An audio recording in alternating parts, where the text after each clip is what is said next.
Glória a Deus, irmãos. Que bom que você veio, que bom que você está aqui. Estamos na nossa quarta da família.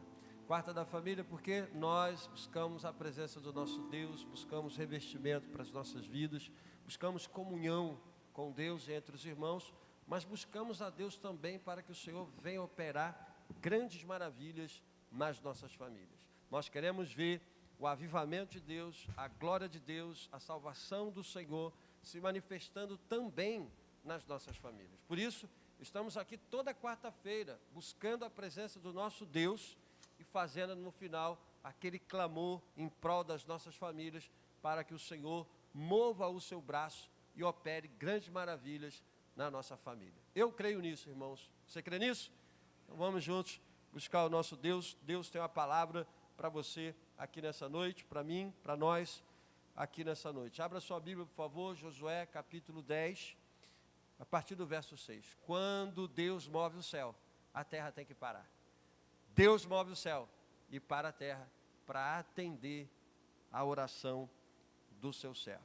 É sobre isso que nós iremos falar aqui nessa noite. Josué capítulo 6, melhor dizendo, capítulo 10, verso 6, e depois o verso 12 em diante. Foi essa experiência, irmãos, que Deus proporcionou a Josué num grande momento de batalha que ele enfrentou na sua vida.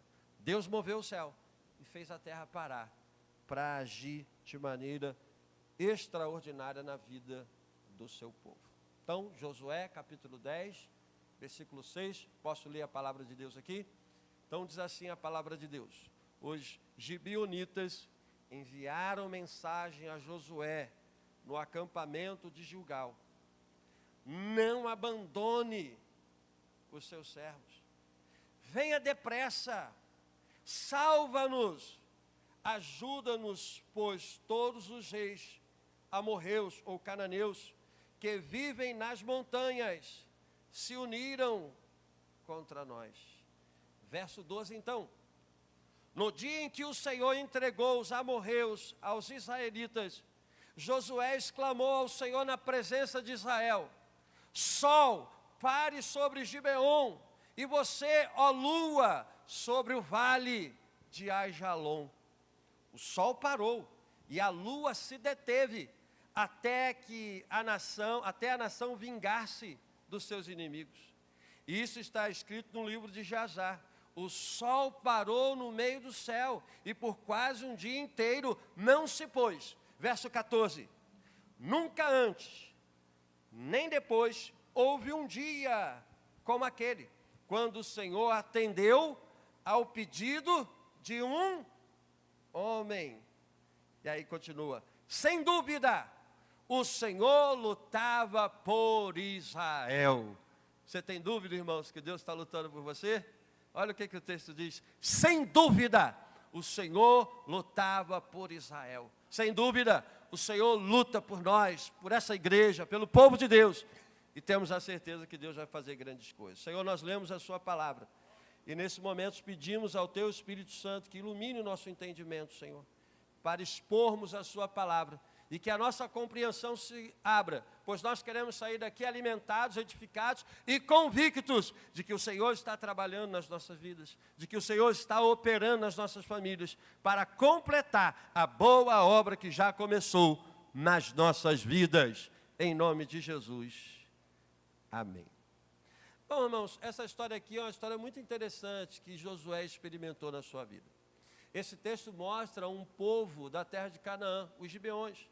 E os gibeonitas, eles entraram em aliança com Israel. E por causa disso, eles passaram a fazer parte do povo de Deus.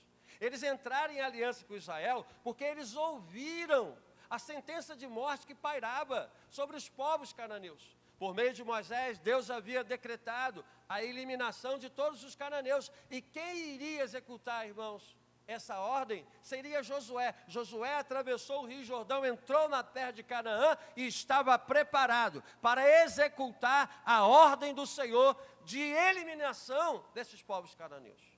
Sabendo dessa sentença, o que os gibeonitas pensaram? Ora, há uma sentença de morte contra nós. E esse povo que está vindo aí, esse povo de Israel, é um povo que está vindo de triunfo em triunfo. Eles sabiam que Israel venceu os egípcios, eles sabiam que Israel venceu Jericó, e sabiam também que Israel havia vencido a cidade de Ai. Então eles pensaram, resistir a esse povo não dá, lutar contra esse povo não dá, guerrear contra esse povo não dá, porque o Deus desse povo é forte, o Deus desse povo está na vida desse povo. Então, gente, o que os gibeonitas resolveram fazer? Nós não queremos guerra com o povo de Israel, nós não queremos guerra com Israel, nós queremos uma aliança de paz. E aí sabe o que eles fizeram? Foram lá no acampamento de Israel fazer uma aliança de paz. E para isso, eles utilizaram uma estratégia. Fingiram ser de uma delegação distante, quando era de uma terra vizinha. E por causa disso, para encurtar a história, acabou se fazendo aliança com os gibeonitas. E a partir daí, irmãos, esse povo se torna participante do povo de Deus. E entre o povo de Deus, os gibeonitas se tornaram servidores do povo de Deus e se tornaram também servidores da casa do Senhor. Preste bem atenção, um povo que estava debaixo de uma sentença de morte, um povo que percebeu que a morte estava decretada sobre a sua vida.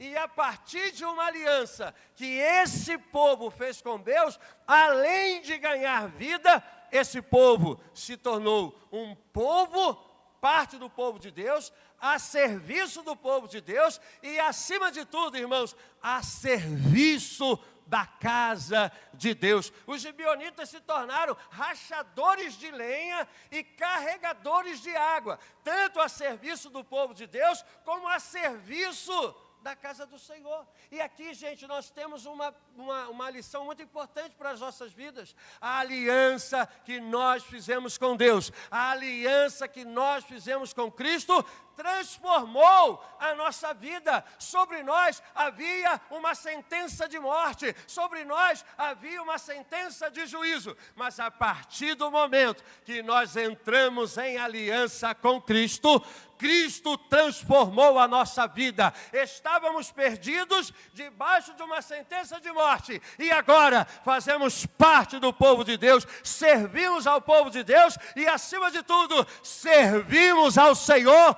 nosso Deus. Quem tem aliança com Deus, irmãos, quem tem aliança com Deus é transformado na sua vida. Então, todos os dias, os gibeonitas estavam lá, rachando lenha para trazer brasa, para trazer fogo para a casa de Deus, carregando lenha e trazendo água para saciar a sede do povo de Deus e aquecer o povo de Deus.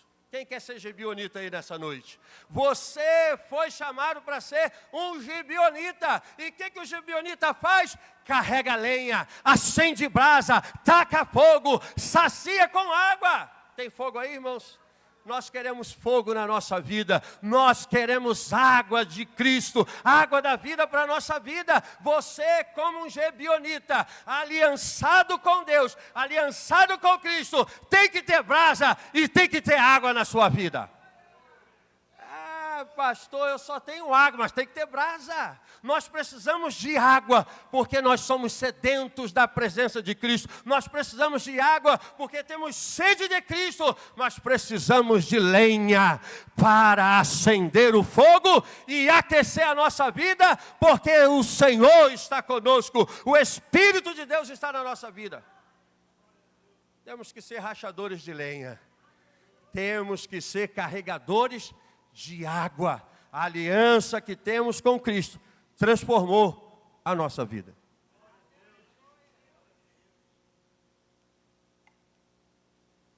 Mas quando nós entramos em aliança, o que acontece? Veja, irmãos, esse capítulo 10 é um contexto muito interessante do povo de Israel. Josué havia acabado de renovar a sua aliança com Deus. Chamou o povo de Israel, renovou a aliança. E aí vieram os gibeonitas e fizeram uma aliança com Israel. Então é um capítulo que fala de aliança. Israel está renovando a aliança com Deus e os gibeonitas estão fazendo aliança com Israel. E quando essas alianças forem estabelecidas, os inimigos se levantaram para fazer guerra contra Israel e para fazer guerra contra os gibeonitas. O versículo 1 diz assim: sucedeu que Adoni-Zedeque, rei de Jerusalém, soube que Josué tinha conquistado Ai e a tinha separado para a destruição, fazendo com Ai e o seu rei o que fizera com Jericó e o rei deles, e que o povo de Gibeon tinha feito paz com Israel e estava vivendo em seu meio. O que ele fez? Ele e o seu povo ficaram com medo, pois Gibeon era importante como uma cidade real, era maior do que Ai, e todos os seus homens eram bons de guerra. Por isso Adoni-Zedeque, rei de Jerusalém, fez um apelo e chamou 5 reis para fazer uma aliança de guerra contra Gibeon e contra Israel. Gente, quando nós buscamos renovar a nossa aliança com Deus, quando nós buscamos renovar a nossa aliança como povo de Deus, tudo que a gente busca, irmãos, em Deus, para renovar a nossa fé, renovar a nossa espiritualidade, renovar a nossa busca, renovar o nosso coração, pode ter certeza que Satanás vai se levantar para fazer guerra contra as nossas vidas. Quando nós buscamos renovação, avivamento, quando nós buscamos uma vida espiritual profunda, nós começamos a incomodar o inferno, e o inferno se levanta para cercar e atacar as nossas vidas. Adoni-Zedeque, rei de Jerusalém, nessa época Jerusalém ainda não estava de posse do povo de Deus. O que ele fez? Os gibeonitas são um povo forte, e está fazendo aliança com um povo forte, que é o povo de Israel. Não dá para nós ficarmos aqui parados, nós precisamos nos aliar para atacar Gibeon. E aí, irmãos, uma liga de 5 reis de Canaã colocou um exército na estrada, colocou um exército em campo de batalha, cercou e atacou a cidade de Gibeon. Olha o que diz o verso 5, lá na parte final: reuniram-se e vieram com todos os seus exércitos, cercaram Gibeon e atacaram. Para você incomodar o inferno, irmãos, basta você começar a buscar a presença de Deus.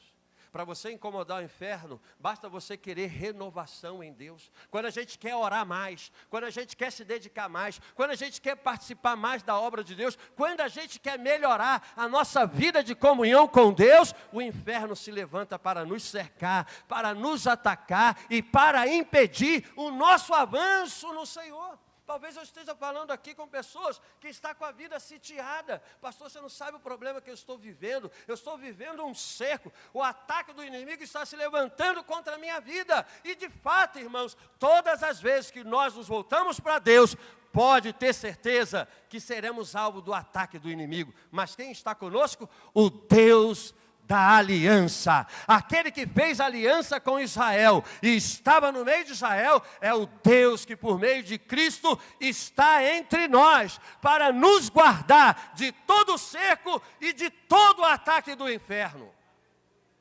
Mas o que a gente precisa fazer, irmãos, quando o inferno se levanta contra as nossas vidas? O que a gente precisa fazer quando o inferno cerca as nossas vidas? Nós aprendemos com os gibeonitas aquilo que nós precisamos fazer. Não dá, irmãos, para a gente encarar o cerco, não dá para a gente encarar o ataque do diabo, sem utilizar a postura dos gibeonitas. A gente só consegue superar cerco, ataque, investida e qualquer artimanha de Satanás, se nós assumirmos o mesmo comportamento dos gibeonitas. E qual foi, irmãos, esse comportamento? Nós lemos aqui no verso 6. Olha o que diz o verso 6 para nós. Os gibeonitas enviaram uma mensagem a Josué. O que eles fizeram, irmãos? Enviaram um SOS. Enviaram um pedido de socorro. Josué, nos socorra. Josué, precisamos do seu socorro. Agora a gente precisa refletir muito bem sobre esse pedido de socorro. Porque esse pedido de socorro, irmãos, não vem de gente fraca, não vem de gente frouxa, não vem de qualquer um, não. Nós estamos falando dos gibeonitas. E vamos ver quem são os gibeonitas? Olha o que diz aqui o texto que nós lemos na parte final do verso 2. E era maior que Ai, e todos os seus homens eram bons guerreiros. Quem são os gibeonitas, irmãos? Não são qualquer guerreiros. Eles não são mais um soldado. Eles não são mais um guerreiro. O texto mostra para a gente que os gibeonitas, eles são bons guerreiros. A cidade é grande, maior do que a cidade de Ai, e mais, é uma cidade real. Olha o que diz aqui: como uma cidade governada por um rei, e era maior que Ai e todos os seus homens. Não era a metade, não era 30%, 50% ou 60%. Todos os seus homens eram homens de guerra, parece até a cidade espartana. Os espartanos tinham essa prática militar, transformar todos os seus cidadãos em soldados de guerra. Aqui, irmãos, são homens valentes, são guerreiros, são gente que tem sangue nos olhos. Mas quando essa liga de 5 reis se levantou para atacar a cidade de Gideão, eles não se apoiaram na força do seu braço, não se apoiaram na sua espada. O que eles fizeram? Pediram socorro à pessoa certa. Josué, nos socorra. Irmãos, enquanto você confiar na força do seu braço, enquanto você confiar no seu intelecto, eu sei que você tem intelecto, eu sei que você é forte, eu sei que você é guerreiro, eu sei que você é valente, eu sei que você acorda às 5 horas da manhã para trabalhar, para guerrear, para tocar a sua vida, eu sei que você não é frouxo, eu sei que você é corajoso. Mas a tua coragem, a tua força, o teu intelecto não tem nenhum poder para neutralizar o cerco e os ataques de Satanás contra as nossas vidas. Por isso, irmãos, a nossa primeira atitude diante de todo e qualquer embate é lançar o pedido de socorro para o céu. Jesus, socorra a minha vida. Eles têm um exército, ele tem escudo, tem lança, tem soldado valente. Mas em primeiro lugar, nós iremos pedir socorro a Josué. E vocês sabem muito bem que Josué no Antigo Testamento é quem no Novo Testamento?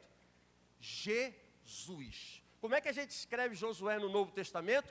Jesus. Então o Josué daqui do Antigo Testamento, quando chega lá no Novo Testamento, esse nome Josué já não é mais Josué. Esse nome Josué é agora Jesus. Em outras palavras, eles pediram socorro a Josué. Josué, socorra-nos, salva-nos. E nós, irmãos, temos alguém que é muito maior do que Josué, muito maior do que Moisés, muito maior do que Elias, muito maior do que Noé. Nós temos Jesus Cristo para pedir o socorro certo. E quando eles pediram socorro, irmãos, eles se basearam num fato muito importante. O texto deixa bem claro para nós que essas pessoas, quando foram pedir socorro, apresentar a Josué o seu perfil, a sua identidade. Nós sabemos que eles são soldados valentes e guerreiros. Nós vimos aqui no verso 2. Mas não é com base nisso: Josué nos socorra, porque nós somos soldados valentes. Não. Quando eles pediram socorro a Josué, o texto deixa bem claro que eles pediram socorro com base em uma identidade. Como é que você pede socorro a Deus? Como é que a gente pede socorro a Deus? Olha o que eles fizeram.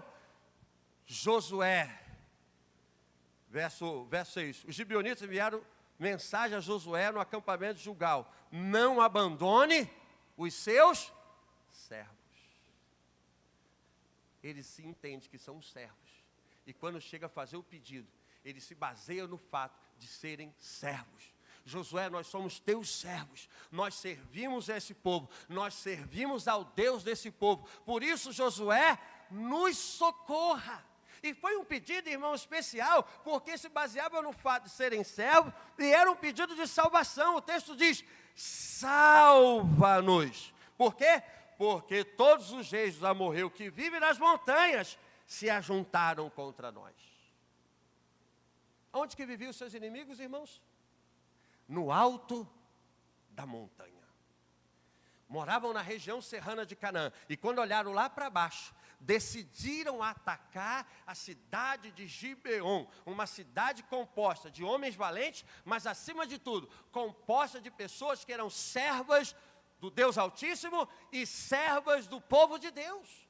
É isso que deve mover, irmãos, a nossa oração diante do Senhor. Nós não temos nenhum mérito diante do nosso Deus para falar: Senhor, segundo o que eu fiz, o que eu faço. Não, nós quando chegamos diante dele para pedir socorro, nós queremos pedir com base no fato de que somos servos de Jesus Cristo. Senhor, o teu servo está aqui, socorre-me.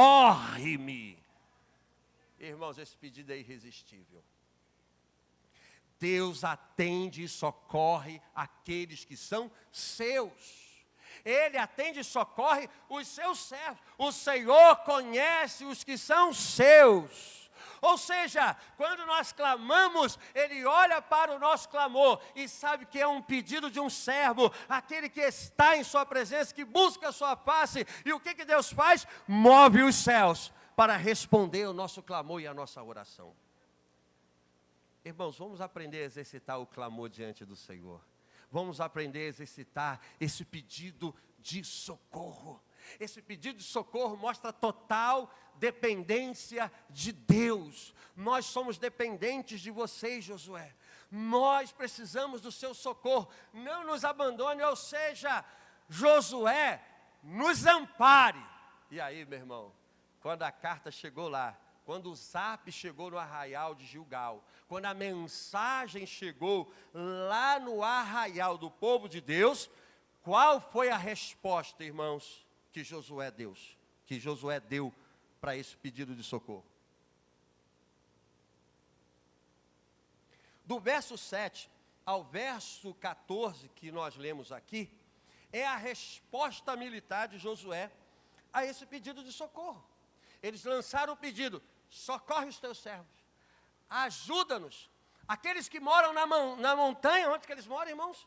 Aqueles que moram lá em cima, se ajuntaram contra nós. O rei de Jerusalém, o rei de Hebrom, o rei de Laquis, o rei de Eglon, o rei de Jarmute, fizeram uma aliança de 5 reis para destruir os gibeonitas. E quando o recado chegou em Josué, ele coloca o seu exército em marcha para atender o pedido dos gibeonitas. E quando esse pedido é atendido, irmãos, 4 coisas são destacadas. Quando Josué responde esse pedido de socorro, Josué entra em marcha militar. Ele dá uma resposta militar para atender esse pedido. E 4 coisas importantíssimas. Se destaca quando Josué envia socorro aos gibeonitas. Primeiro, Josué estava plenamente capacitado para socorrer aqueles que pediram ajuda. Josué capítulo 10, verso 7 diz assim: Josué subiu de Gilgal com todo o seu exército, incluindo os seus melhores guerreiros. Quando o recado chegou, Josué armou todo o seu exército.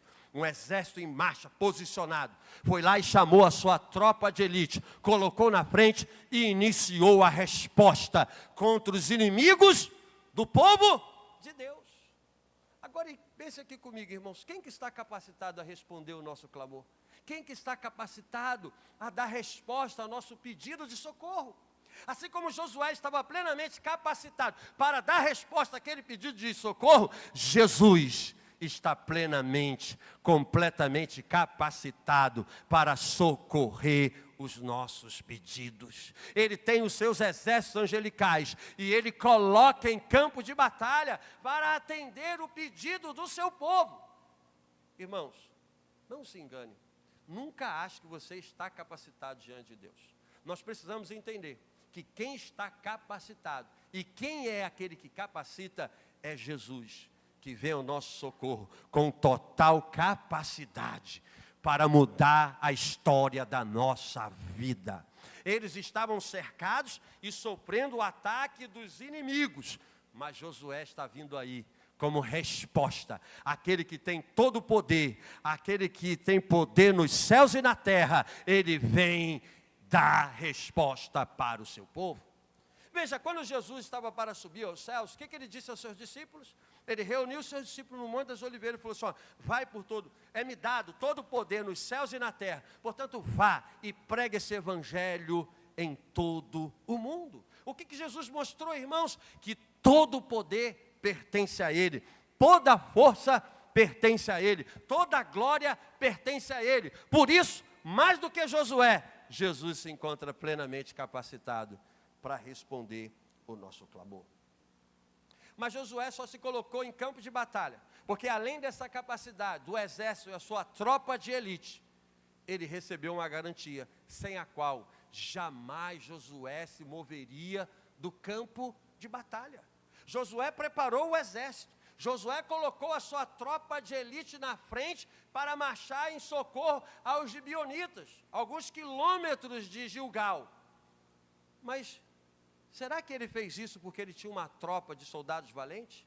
Será que Josué fez isso porque tinha um exército organizado? Será que Josué olhou para lá e falou, bom, eu tenho capacidade militar de prestar socorro aos gibeonitas? Será que foi isso somente que fez Josué entrar no campo de batalha? Não, irmãos, Josué só entrou no campo de batalha porque ele recebeu uma garantia da parte de Deus. Josué 10:8 diz assim, o Senhor disse a Josué, não tenha medo desses reis, eu os entreguei nas suas mãos, nenhum deles conseguirá resistir você. O que Deus está falando para Josué, em outras palavras, é eu confirmo a minha promessa na sua vida. Quando Josué assumiu a liderança do povo, e ele estava meio duvidoso, Josué assumiu a liderança depois da morte de Moisés. Moisés morreu, Josué ficou um pouco de luto no acampamento. E aí Deus fala para Josué, levanta-te, atravessa esse Jordão e faça-se povo herdar a terra que eu jurei aos seus pais. Eu estou com você e vou te sustentar. Ninguém vai poder parar de pé diante de você, porque eu vou estar com você todos os dias da sua vida. Se esforça, seja corajoso, porque você vai fazer esse povo herdar a sua terra. O que Deus está falando para Josué? Eu garanto as suas batalhas, eu vou à sua frente. E quando Josué estava temeroso de assumir a responsabilidade que Deus colocou nas suas mãos, para garantir a Josué de que ele seria alguém na mesma pegada de Moisés, Deus falou para Josué, assim como fui com Moisés, serei contigo todos os dias da sua vida, irmãos. Com essa garantia, nós não temos nenhuma desculpa para voltar atrás. Com essa garantia, nós não temos nenhuma garantia de não entrar no campo de batalha. Nós somos um povo, irmãos, que entramos no campo de batalha com a garantia do nosso Senhor. O que o apóstolo Paulo disse à igreja de Corinto? Mas graças a Deus, que nos conduz de triunfo em Jesus Cristo. Nós somos mais que vencedores por aquele que nos amou e entregou o seu Filho por nós. Qual é a garantia de que Ele está conosco? Qual é a garantia do nosso triunfo? Jesus Cristo na nossa vida. E o que é melhor, irmãos, que para nós não depende de resultados humanos. Você pode estar triste, você pode estar alegre, você pode estar no maior sucesso, como você pode estar na maior adversidade. Isso não muda o nosso triunfo em Jesus Cristo. O triunfo já foi garantido, e esse triunfo é eterno, jamais será tirado do povo de Deus, por causa de Cristo Jesus. Mas se a gente não fizer o que Josué fez, no verso 9, jamais, irmãos, esse triunfo será confirmado. Porque até aqui, irmãos, nós estamos vendo tudo extraordinário. Josué tem um exército, isso anima. Quando você olha para o seu lado e não vê ninguém, você não sente uma certa frustração? Lembra quando a gente começou aqui? Eu lembro, 7 pessoas. Se te olhava para um lado ou para o outro, a gente fica meio frustrado, meio pensaroso, meio pensativo, melhor dizendo. Mas Deus está conosco. Ele garantiu o triunfo do seu povo e da sua igreja. Mas se a gente não fizer o que Josué fez no verso 9, irmãos, esse triunfo jamais pode ser confirmado na prática. Olha o que diz o texto, a partir do verso 9. É necessário marchar durante toda uma noite. Verso 9 diz assim, o Senhor disse a Josué, não tenha medo, verso 9, depois de uma noite inteira de marcha, desde Gilgal, Josué os apanhou de surpresa. Ele recebeu uma garantia, ele tem um exército, ele tem uma tropa de elite.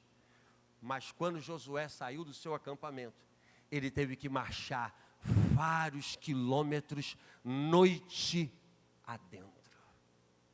Ele com seu exército, irmãos, marchou uma noite inteira para chegar no campo de batalha.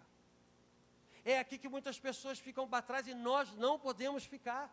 É necessário marchar. Será que nós temos marchado, irmãos? O Senhor nos chamou para marchar. E se é necessário marchar uma noite inteira, marcharemos uma noite inteira, um dia inteiro, uma semana inteira, um ano inteiro. Deus nos chamou para marchar. E nós não podemos seguir no fluxo dessa geração, irmãos. A nossa geração é uma geração todinho, é uma geração Nutella, não quer marchar, não quer avançar, não quer guerrear, não quer batalhar. Nós não somos dessa geração, nós somos da geração de Cristo, que marcha, avança e prossegue. Mas está de noite, pastor, mas o Senhor das noites escuras está ao nosso lado. O choro pode durar uma noite, mas a alegria vem pela manhã. Não importa se é noite ou se é dia, quem está do nosso lado garante a nossa marcha. E aí, irmão, como é que está? Pastor, estou meio assim, eu não sei, eu acho que não. E aí, vamos marchar, vamos avançar. Ah, não, deixa. Irmãos, nós não podemos ser assim, dessa geração. Não, fomos chamados para marchar.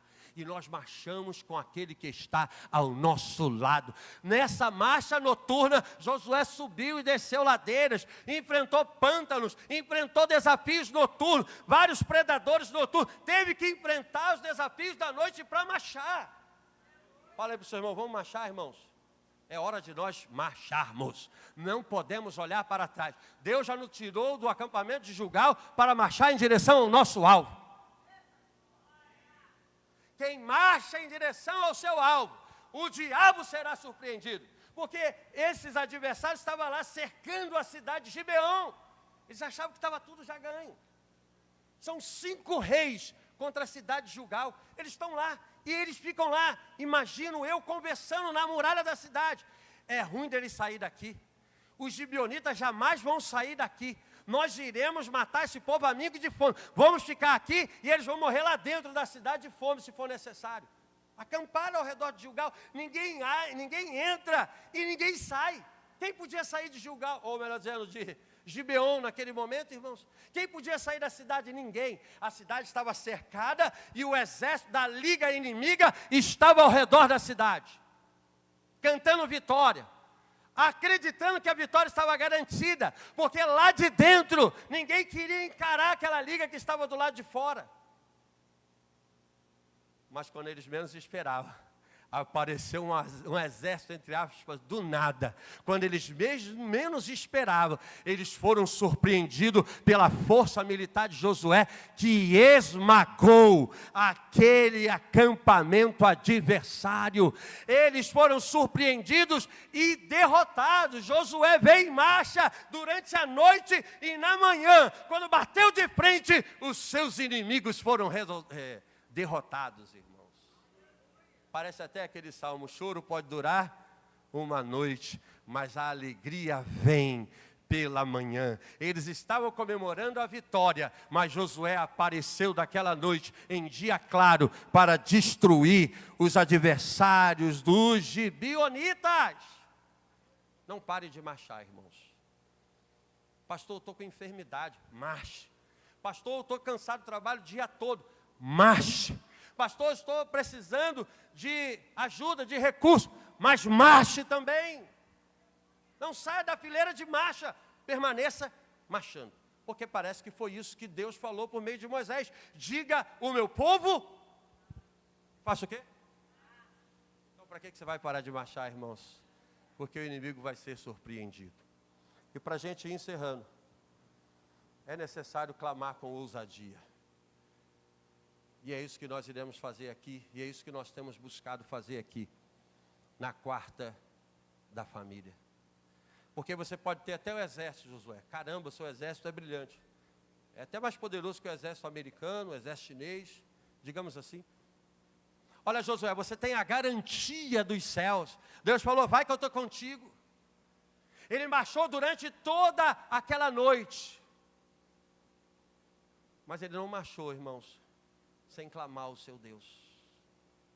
No meio da batalha, quando os inimigos estavam descendo em ladeira abaixo. Lembra? Os inimigos estavam onde? Viviam na montanha. Cercaram Gibeon e acharam que a vitória estava garantida. Naquela noite, Josué aparece naquele dia e destrói os seus inimigos. E aqueles que moravam lá em cima começaram a descer ladeira abaixo, derrota após derrota. Um dia de batalha travada. Josué com seus exércitos, a tropa de elite, marchando ladeira abaixo, e os inimigos correndo de Josué e a sua tropa. Enquanto a batalha estava acontecendo, o dia estava declinando, o dia estava acabando, Josué fazendo os inimigos descerem ladeira abaixo. O inimigo pode estar até lá em cima, onde que for, irmãos, mas quando nós marchamos, Satanás começa a cair contra as nossas vidas. Satanás começa a cair contra as nossas famílias. Josué foi marchando e eles foram definhando, eles foram correndo, com confusão, correram ladeira abaixo, vale abaixo, corre que Josué está vindo aí. Josué tratorando todo mundo que vinha pela frente. Não tem rei de Eglon, não tem rei de Jerusalém, não tem rei de Jarmute, não tem rei de Hebron, não tem rei de Laquis. Vocês serão derrotados. E quando ele estava lá no meio da batalha, o dia declinando, ele olhou para o céu e abriu a sua boca para clamar com ousadia: Sol, pare em Gibeon, e você, lua, detenha-se em Aijalon. O que Deus fez, irmãos? Moveu aos céus e parou a terra. Você sabe muito bem que não foi o sol que parou. Isso é uma linguagem, o que a gente chama de linguagem fenomenológica, da aparência. Porque quem olha para o céu, quem que está passeando no céu? O sol. Isso é a linguagem cotidiana, a linguagem coloquial do dia a dia. É a mesma linguagem que a garota do tempo, o garoto do tempo faz quando vai apresentar o tempo. Hoje o sol não nasceu. O sol nasce, irmãos? Mas como é que ela usa lá na meteorologia que o sol nasceu? Uma linguagem coloquial. Essa linguagem de sol para é a linguagem do observador. Quem está descrevendo aqui na unção do Espírito, na inspiração, está descrevendo o fenômeno que está acontecendo diante dos seus olhos. Mas a gente sabe, irmão, cientificamente, que foi a terra que parou. Pastor, o senhor acredita nisso? Irmão, se a gente não acreditar na doutrina da criação, de que Deus fez todo o universo a partir do nada, aí sim você pode dizer, não, isso daí acho que é lenda, isso aí acho que é um mito, isso aí acho que é uma historinha. Agora, se a gente acredita que Deus fez o universo a partir do nada, a gente sabe que quando Josué clamou, o Senhor puxou o freio de mão da terra, para a terra. E sabe qual é a cena que a gente vê no texto aqui? A cena gráfica que o texto apresenta? O sol parado em cima de Gibeon. Josué terminou a batalha e derrotou os seus inimigos com o sol parado sobre a cidade de Gibeon, lançando seus raios de luzes para dentro da cidade. Você já pescou quem é esse sol, né? Já pescou, não já? É o sol da justiça, Jesus Cristo. Hoje a gente não precisa de terra parando, a gente não precisa de sol parando na linguagem simbólica, porque nós temos o sol da justiça que entrou na nossa vida e com a sua luz nos arrancou das trevas para a sua maravilhosa luz. Sem sol, Josué não concluiria aquela batalha, irmãos. Sem a luz do sol nos céus de Gibeon, ele jamais concluiria aquela batalha. Por isso ele fez um clamor ousado: sol, pare! E o texto diz que nunca mais o Senhor atendeu um homem como atendeu a Josué.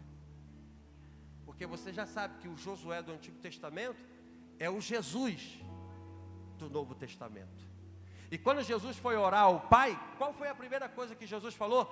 Pai, graças te dou, porque sempre me ouves. Deus que ouviu Josué de maneira única, de maneira singular, é o Deus que ouviu o seu Filho Jesus Cristo, que fez a sua obra de redenção e transformação na nossa vida. E como que acabou essa história, irmãos? Acabou essa história nos versículos 16 até o versículo, não vou falar mais, só para você entender, do versículo 16 ao versículo 28, esse texto mostra o triunfo completo de Josué. Sol parado, Josué venceu os 5 reis. E esse texto é apenas uma tipificação daquilo que Jesus fez na cruz do Calvário. A vitória de Josué, o triunfo de Josué contra os 5 reis, é uma tipificação daquilo que Jesus fez no Evangelho, mas em sentido contrário. Pastor, me explica esse negócio que ficou confuso na minha mente. Vou te explicar. Em primeiro lugar, Josué aprisionou os seus inimigos na caverna. Com Jesus foi ao contrário, Jesus foi preso pelos seus inimigos. Em segundo lugar, Josué pisou no pescoço dos seus inimigos e humilhou os seus inimigos, dizendo: o Senhor fará assim com todos os nossos inimigos. É uma tipificação daquilo que Jesus sofreu nas mãos dos seus inimigos. Josué humilhou os seus inimigos, Jesus foi humilhado pelos seus inimigos. Terceiro, Josué crucificou os seus 5 inimigos. Esses 5 reis foram crucificados em 5 árvores. Jesus foi crucificado pelos seus inimigos. E depois de executar os seus inimigos, Josué executou os seus inimigos, sepultou os seus inimigos e tomou a cidade de Maquedá. Jesus fez isso ao contrário. Depois da sua morte, ele foi sepultado.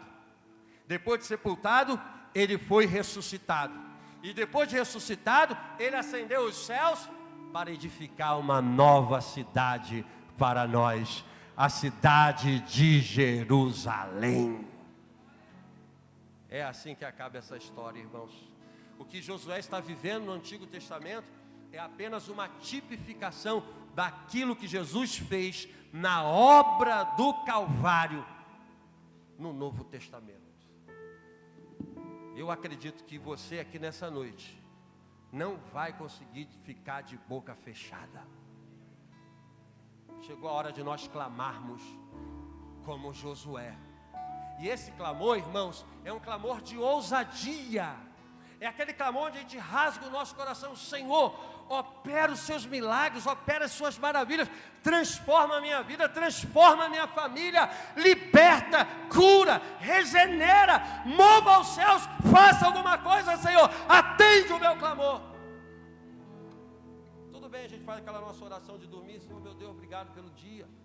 É válido, o Senhor está ouvindo também, a oração sincera e verdadeira. Mas agora é um tempo, irmãos, de você e eu rasgarmos o nosso coração. Vamos uma canção.